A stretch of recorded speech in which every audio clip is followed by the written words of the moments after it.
So you want to make espresso, lattes, and cappuccinos. You're researching getting an espresso machine, and everywhere you look, you see and read that a grinder is a must for doing it right. But is starting with a grinder really required? Hey, coffee lovers, Marc here from WholeLatteLove.com. So about the grinders, if you want the ability to make truly fine espresso, then there really is no substitute for grinding whole beans fresh right before brewing. But you can get into home espresso without a grinder by using pre-ground coffee or ESE pods. So today I'll take you for a close-up look at two very different entry-level machines. You'll see them brew with pre-ground coffee and ESE pods, and I'll compare their frothing performance as well. Now, on the left is the DeLonghi Icona 310. It runs about $200 and is fairly typical in performance and capabilities of similarly priced bare bones entry-level machines. If you're happy brewing with pre-ground or ESE pods, this type of machine may be all you ever need. Now, on the right is the Gaggia Classic. It's about twice the price of the DeLonghi. It's set up out of the box to brew using pre-ground and ESE pods, but can grow with you when you're ready to up your game and grind your own coffee down the road. That's something the DeLonghi cannot do.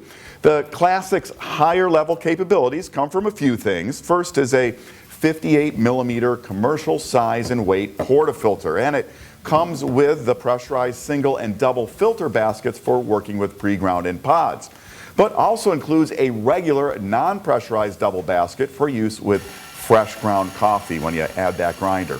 The DeLonghi, on the other hand, uses only pressurized baskets in a portafilter that's much smaller and lighter. In fact, the maximum dose in the DeLonghi double basket is about 11 grams of coffee, while the Gaggia Classics holds about 18 grams. So here's a look at the difference that dosing makes. Now, notice how much more crema is in the Classic shot on the right. It's the same illy pre-ground dark roast coffee in both. Beyond the dose, with its heavier portafilter and better boiler, the Classic has better temperature control and temperature stability, which is key when brewing espresso. That effect is visible when brewing with ESE pods as well. Here again, I'm using the same illy 100% Arabica dark roast pods in each machine. And here as well, the difference is striking. The crema is much more pronounced in the Classic shot on the right. Now, tasting the shots, in both cases, the Classics had deeper flavor and a much richer mouthfeel. Another bonus with the Classic, it has a three-way solenoid valve. At the completion of brewing, it releases pressure from the portafilter, taking with it excess water for a dry, easy-to-knock-out coffee puck. The DeLonghi does not have that feature, so after brewing with ground coffee, pucks are, well, messy and can be difficult to remove.